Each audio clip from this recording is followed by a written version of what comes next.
तरह जनक का महल सजा हुआ था, उस प्रकार हर घर के महल सजे हुए थे। जैसा मंडप महाराज जनक के यहाँ पर बना हुआ था, तो घर घर भी मंडप बने हुए थे। इसलिए 6 महीने तक बारात जनकपुर में रही, बड़ा आनंद उत्सव चलता रहा। लेकिन जब सबके विवाह हो गए, तब महाराज दशरथ जैसे ही चलने के लिए कहते हैं, तो जनक जी हाथ जोड़कर विनती करने लगते हैं, राजन एक दिन और रुक जाइए। दशरथ जी विनती को स्वीकार कर एक दिन और रुक जाते हैं।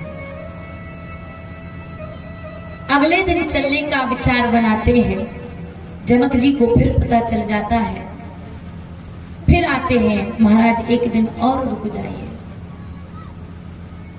एक दिन करते करते कहते हैं 6 महीने व्यतीत हो गए। जनक जी ने अपनी बेटियों की विदा नहीं की, क्योंकि जनक जी सोचते हैं अगर ये जाने लगे तो जानकी भी चली जाएगी, मेरी बेटियां भी चली जाएंगी, और अगर जानकी और सारी बेटियां चली गई तो ये जनकपुर का महल, ये जनकपुर सूना हो जाएगा।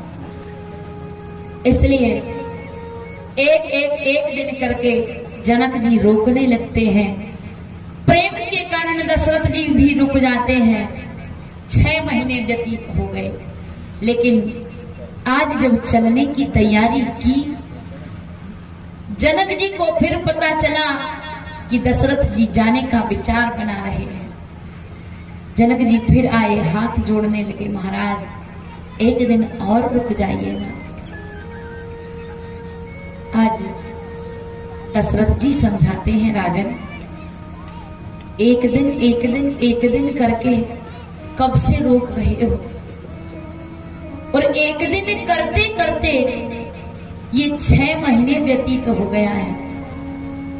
आखिर एक दिन तो जाना ही होगा,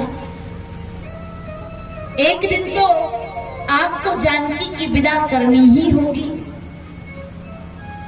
आखिर एक दिन ये राजमहल सुना हो ही जाएगा। महाराज अब जाने दीजिए। दशरथ जी ने जब जाने के लिए कहा, जनक जी को समझाया। आज तक महाराज जनक को इस बात का आभास नहीं था कि जानकी चली जाएगी, वो तो रोक रहे थे। लेकिन आज जब पता चला कि आज तो जानकी की विदा होने वाली है, तो आज महाराज जनक रोने लगे। जानकी की विदा की तैयारियां की जा रही है कि आज जानकी की विदा की जाएगी, और महाराज दशरथ अपने पुत्रों समेत अपनी पुत्र वधुओं को लेकर इस जनकपुर को, इस राजमहल को सुना छोड़कर और वापस अयोध्या चले जाएंगे। ये बात थोड़े ही समय में पूरे जनकपुर में फैल गई है। आज जनकपुर का हर व्यक्ति जानकी की विदाई के समय रोक रहा। जानकी की विदा की बात को सोचकर सब रो रहे हैं।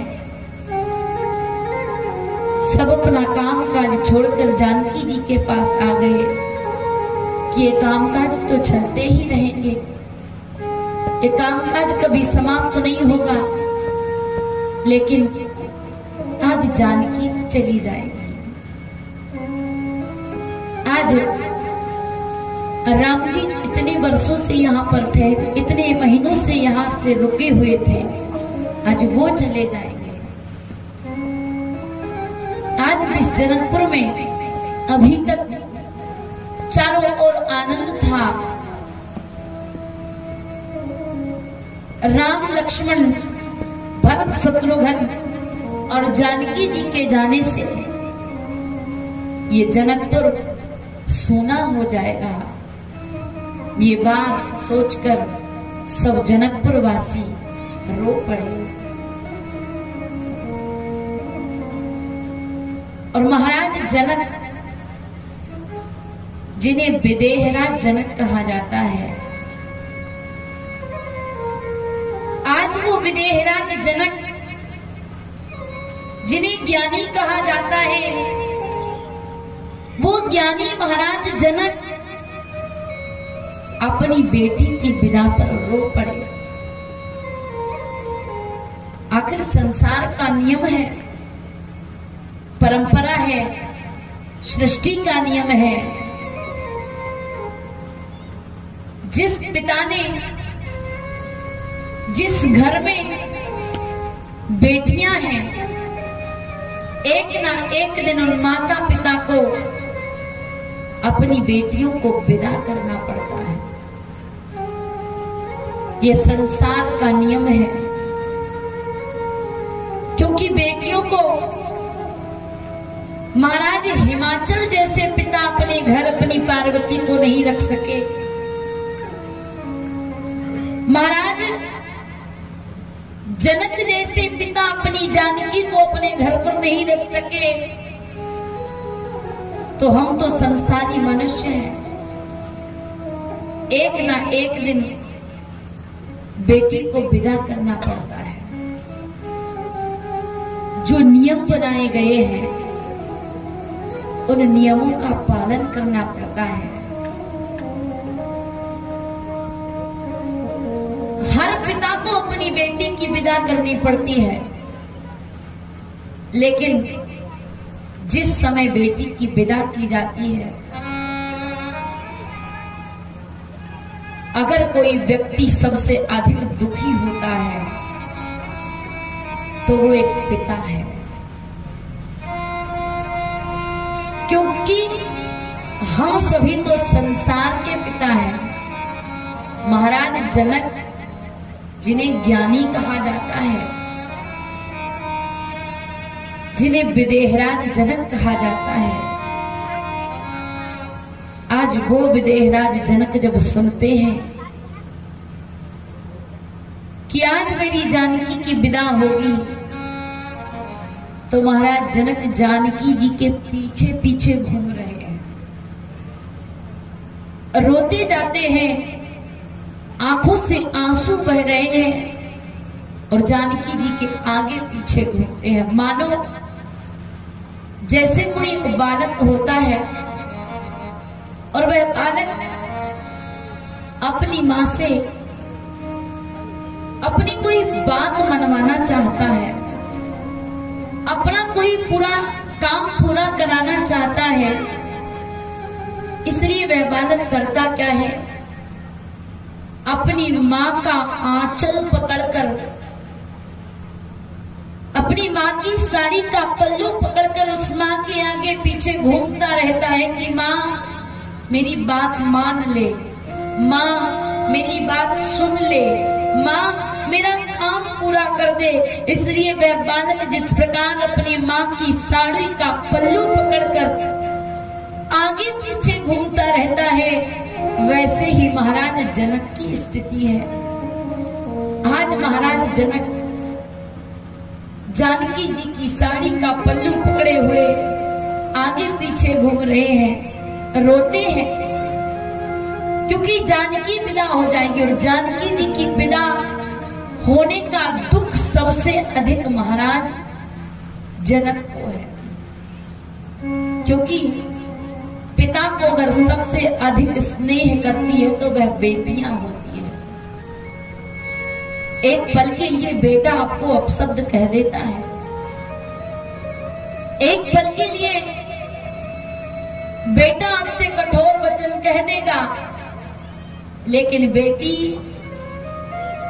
कुछ बोलने से पहले 1000 बार सोचती है कि मैं ये शब्द बोलूंगी, इससे मेरे परिवार पर, मेरे पिता पर, मेरे परिवार के सदस्यों पर क्या प्रभाव पड़ेगा। मैं कुछ कार्य करूंगी और उस कार्य में अगर कोई गलती से भी गलती हो गई तो उससे समाज के लोग मेरे परिवार के लिए, मेरे पिता के लिए, मेरे माँ के लिए क्या कहेंगे?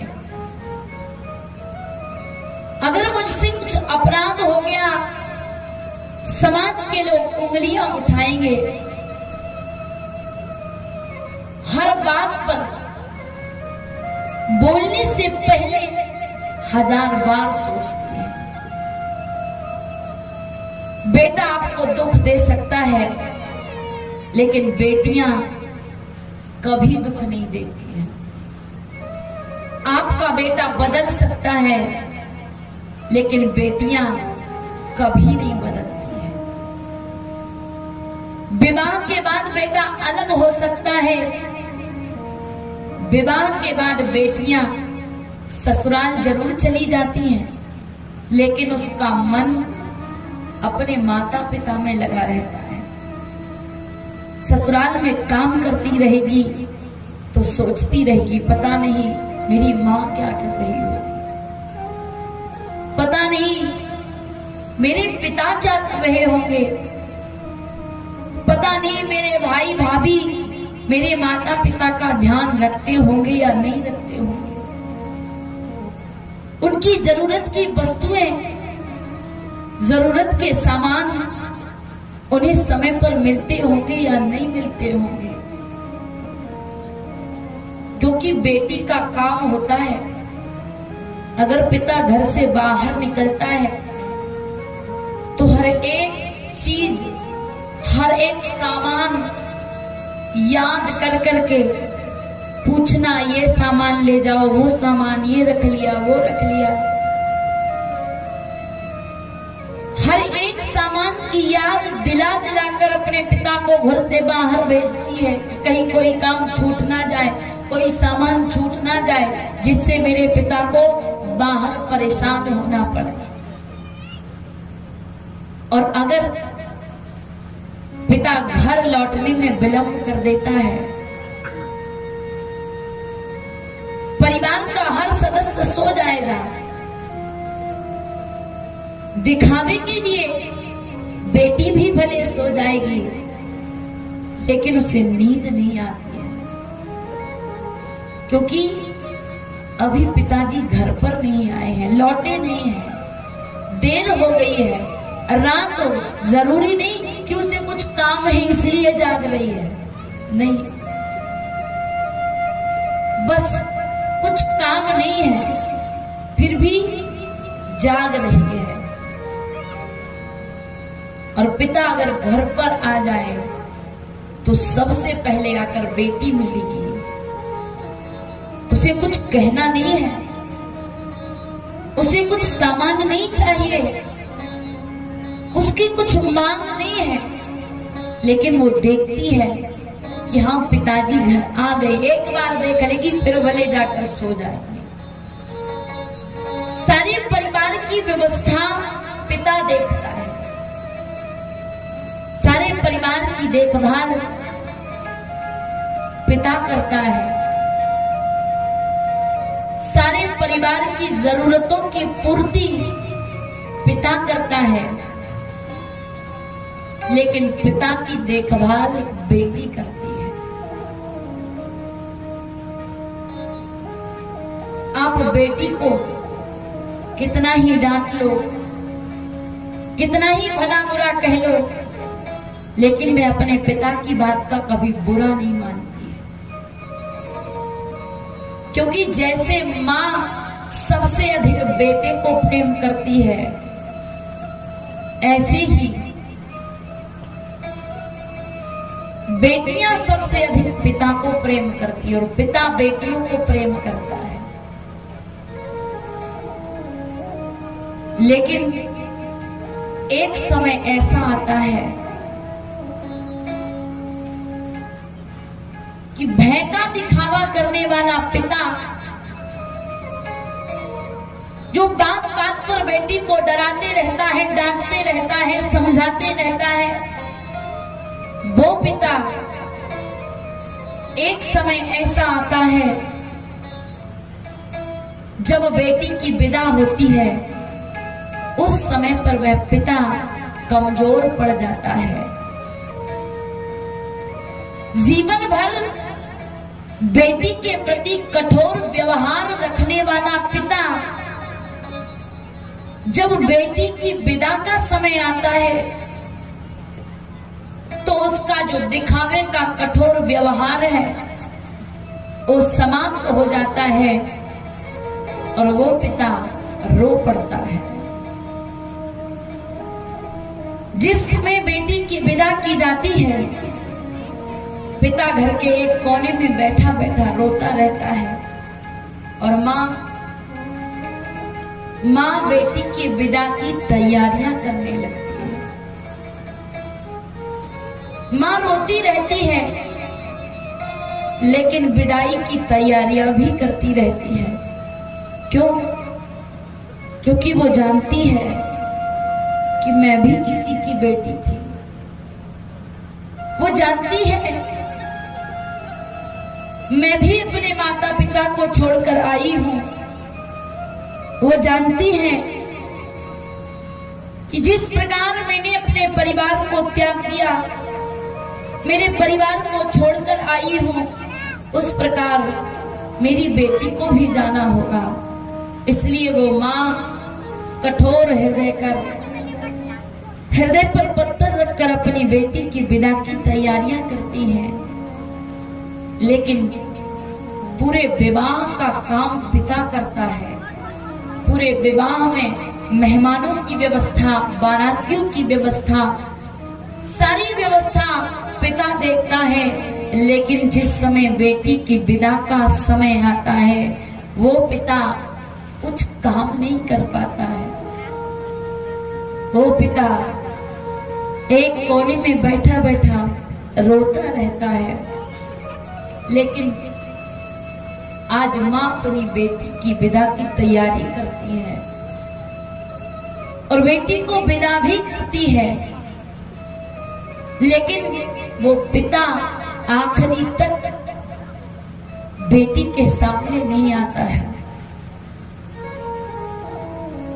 और बेटी जब विदा होने लगती है उस समय पिता आकर अपनी बेटी से मिलता है तो वो बेटी भी रो पड़ती है और पिता भी रो पड़ता है। जिस समय बेटी विदा की जाती है परिवार का, घर का हर सदस्य रो पड़ता है, क्योंकि जिस बेटी को माँ ने जन्म दिया, पूरे परिवार के लोगों ने गोद में खिलाया, पाला पोसा, वह बेटी बड़ी हुई और आज उस बेटी की विदा की जा रही है तो सब रोते हैं। और किस प्रकार जानकी जी की विदा की जाती है, माता सुनैना जानकी जी को समझाती है। ऐसे ही संसार की हर माताएं अपनी बेटियों को शिक्षा देती है, समझाती है। बारिश से पानी नहीं पराई होके चली, बारिश से पानी नहीं पराई होके चली,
वो नादानियां अपने ससुराल में जाकर मतलब था। आज तुम ससुराल जा रही है और ससुराल में ऐसा कोई कार्य मत करना जिससे तुम्हारे ससुराल के लोग हमारे ऊपर उंगलियां उठाए। माँ समझाती है बेटी, बापू बताई लाज बचाइयो, बापू बताई लाज बचाइयो, सास ससुर से नाक चूकहियो, सास ससुर से नाक चूकहियो, मेरे भगवानी खिलती गली बनाई रोके चली, बारी सिखाई गली बनाई रोके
जब बेटे की विदा हो रही है, बेटी अपनी मां के हृदय से लगकर सिसकियों के साथ जोर जोर से रो रही है।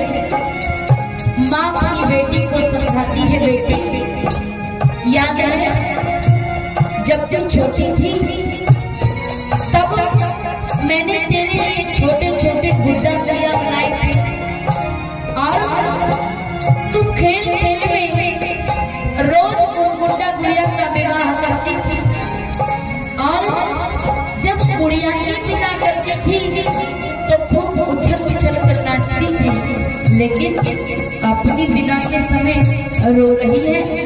माँ समझाती है, बेटी तेरा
बेटी की विदा होती है, उसका भाई जब उसे पता चलता है, वो दौड़ा दौड़ा या क्या काम में लगा हुआ था। जब उसे पता चला कि मेरी बहन की विदा होने वाली है, आता है, बहन के हृदय से लगकर रोने लगता है और रोती हुई बहन से कहता है, मैं बहुत मना करता था, हम दोनों में बहुत झगड़े होते थे। याद है सावन के महीने में जब हमारे घर में झूला डला करता था, तो हमारी उस झूले के ऊपर से लड़ाई हुआ करती थी। लेकिन बहन, मैं अब कभी नहीं लड़ूंगा, बस तुम मुझे छोड़कर मत जाओ। क्यों? क्योंकि अगर तुम चली गई तो आज के बाद इस घर में झूला भी नहीं डलेगा। रोता हुआ भाई अपनी बहन से कहता है, आप झूला न डरी हो,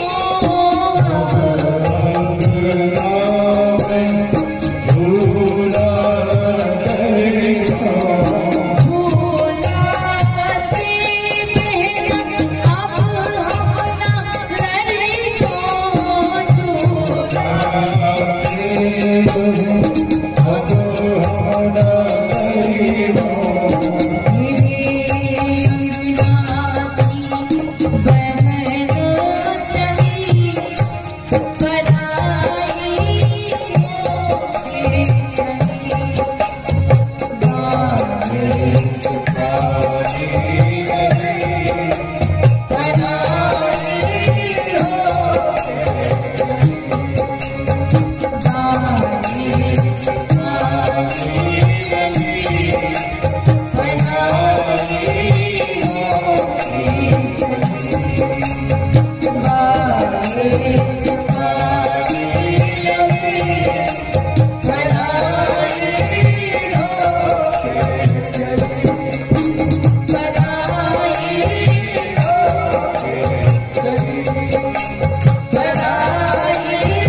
माता मैना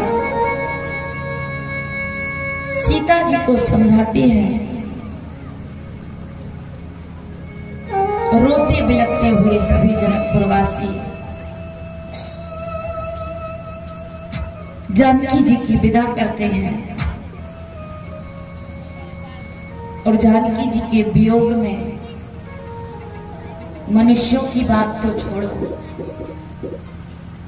पशु पक्षी तक रो पड़े। जिस समय जानकी जी की विदा की जा रही है, जानकी जी ने जो छोटे छोटे तोता मैना पाले हैं, आज वह तोता मैना भी रो रहे हैं। जनक जी ने उनकी स्थिति को देखा, उनका हाल देखा कि उन्होंने अन्न जल सब त्याग दिया है, आंखों से आंसू बहा रहे हैं। उन तोता मैना की स्थिति को देखकर जनक जी ने जानकी जी से कह दिया, बेटी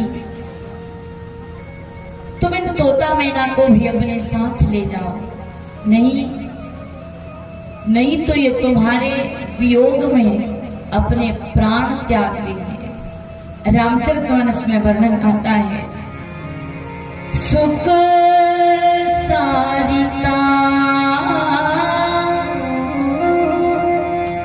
जानकी जाए, कनक पींजरन राख बढ़ाए। आज वो तोता मैना भी जानकी की विदा के समय पर रो पड़े। मनुष्यों की बात तो छोड़ो, लेकिन आज रोते बिलखते जनकपुर वासियों ने जानकी जी की विदा की है। माता जानकी, उर्मिला जी, मांडवी, श्रुत कीर्ति, चारों बेटियों को महाराज जनक पालकी में बैठाते हैं। माता मैना अपनी चारों बेटियों को सुंदर शिक्षा देती है, पतिव्रत धर्म की शिक्षा दी। जानकी जी को कहती हैं, सास ससुर गुरु सेवा करहु, सास ससुर गुरु सेवा करहु, सास ससुर गुरु सेवा करहु, सास ससुर गुरु सेवा करहु, सास ससुर गुरु सेवा करहु, सास ससुर गुरु सेवा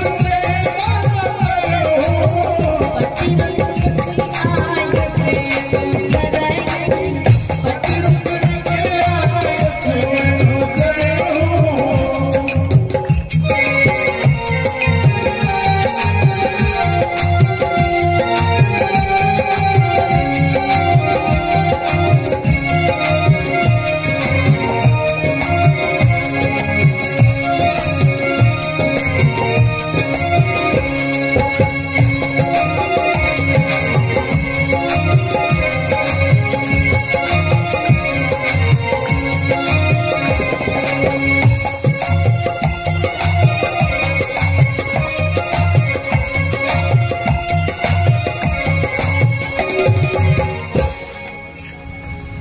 आज माता मैना, माता सुनैना सुंदर शिक्षा देती है। सास ससुर गुरु सेवा करहु, पति रुख लखे आयुष अनुसरहु। क्यों? क्योंकि ये कहीं धरा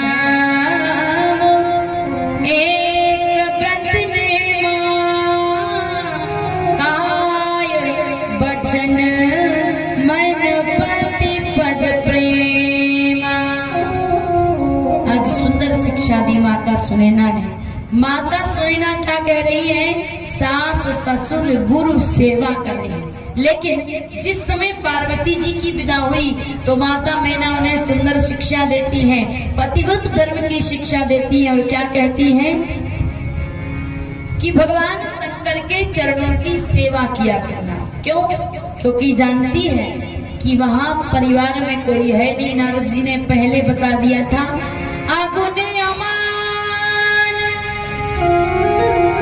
मात पितुरीना उदासीन सब संसे चीना।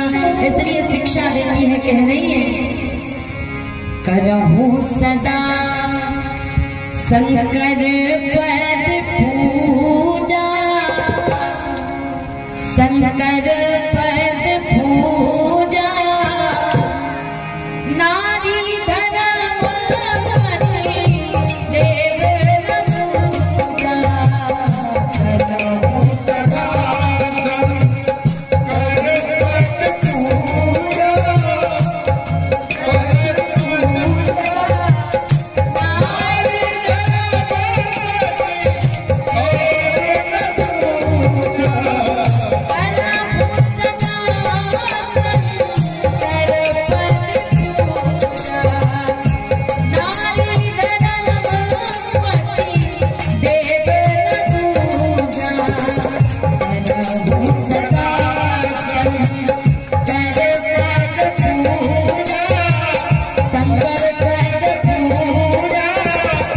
नारी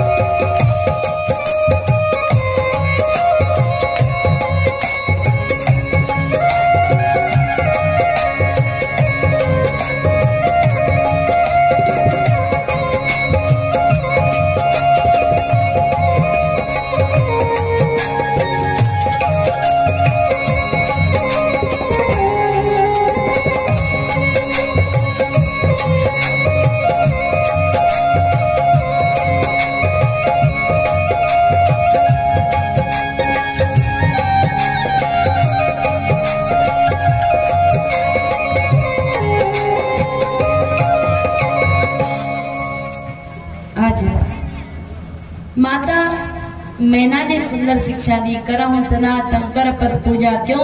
क्योंकि जानती है अगुण अमान मात पितु हीना, परिवार में कोई है ही नहीं, सास ससुर कोई है ही नहीं, इसलिए शिक्षा ये दी, करहूं सदा शंकर पद पूजा, नारी धर्म पति देव न दूजा। माता सुनैना शिक्षा दे रही है, सास ससुर गुरु सेवा करहूं, पति दुख लख आयस ज्ञान सरहूं। गोस्वामी बाबा तुलसीदास जी महाराज समस्त संसार की नारियों को शिक्षा दे रहे हैं कि एक ही धरा एक व्रत नेमा, काय वचन मन पति पद प्रेमा। सुंदर शिक्षा दी, क्योंकि पतिव्रत धर्म का माताओं को पालन करना चाहिए। लेकिन ये तो सतयुग त्रेता और द्वापर युग की माताओं के लिए है। एक ही धर्म एक व्रत नेमा, काय वचन मन पतिपद प्रेमा। पर आज तो कलयुग है और कलयुग में जरा बदलाव आ गया है। बदलाव क्या? पहले की बात क्या थी? एक ही धरा एक व्रत नेमा, काय वचन मन पतिपद प्रेमा। ये पहले की बात थी। और अब कहा एक ही धरा एक व्रत नेमा। यहाँ पर तो बात बिल्कुल ठीक है, पर आगे थोड़ी सी बदल गई है। क्या? बोले पति को छोड़ के जाए सिनेमा। लेकिन मैं यहाँ मोतीपुरा की माताओं की बात नहीं कर रही हूँ, यहाँ आसपास की जो माताएं बहनें आ रही हैं, नांग, उर्दैन, केवटी और भी जहाँ जहाँ की, मैं उनकी बात नहीं कर रही हूँ। बात संसार की माताओं की हो रही है। आप सभी तो बहुत अच्छी हैं, पतिव्रत धर्म का पालन करती हैं, और माताओं को चाहिए कि पतिव्रत धर्म का पालन करें, क्योंकि संसार में माताओं के लिए सबसे बड़ा धर्म है पतिव्रत धर्म। एक ही धर्म एक व्रत नेमा, काय वचन मन पति पद प्रेमा। गोस्वामी बाबा तुलसीदास जी महाराज ने सुंदर शिक्षा दी संसार की माताओं के लिए। माता सुनैना ने जानकी जी को शिक्षा दी। उसके पश्चात विदा की गई और कहते हैं विदा होकर चारों पुत्र बधुएं महाराज दशरथ समेत राम, लक्ष्मण, भरत, शत्रुघ्न और चारों पुत्र बधुएं अवध में आई। अवध में जब आई, सुंदर स्वागत सम्मान सत्कार किया गया और कहते हैं राजमहल में प्रवेश कराया गया। और महाराज दशरथ तीनों रानियों से कहते हैं, बहु लरकनी पर घर आई, राख्यो नयन पलक की नाई। कहा ये छोटी छोटी बहुएं हैं हमारी, जो हमारे घर पर आई हैं, इनका उस प्रकार ध्यान रखना जैसे हमारी पलकें हमारी आंखों का ध्यान रखती हैं। तो इस प्रकार चारों पुत्र बधुएं अवधपुर में आई, सुंदर स्वागत किया गया। वर्णन आता है, जब तेरा ब्याह घर आए राम हरि सिया राम, जब तेरा ब्याह घर आए राम हरि सिया राम, नित नव मंगल मोद बनाए तेरे सीताराम। जब तेरा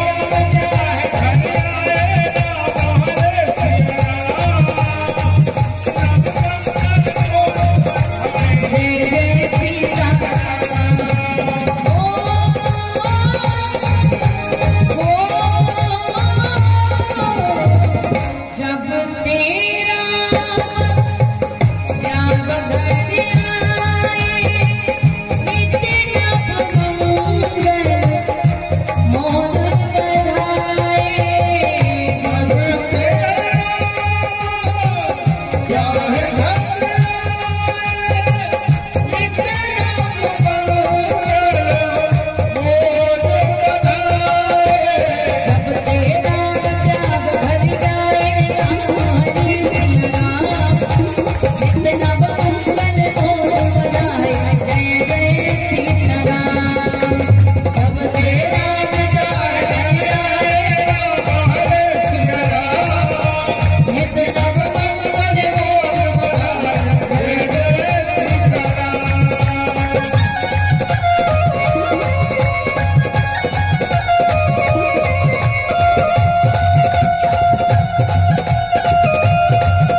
भगवान विवाह होकर अयोध्या में आए। चारों ओर बड़ा आनंद उत्साह रहा।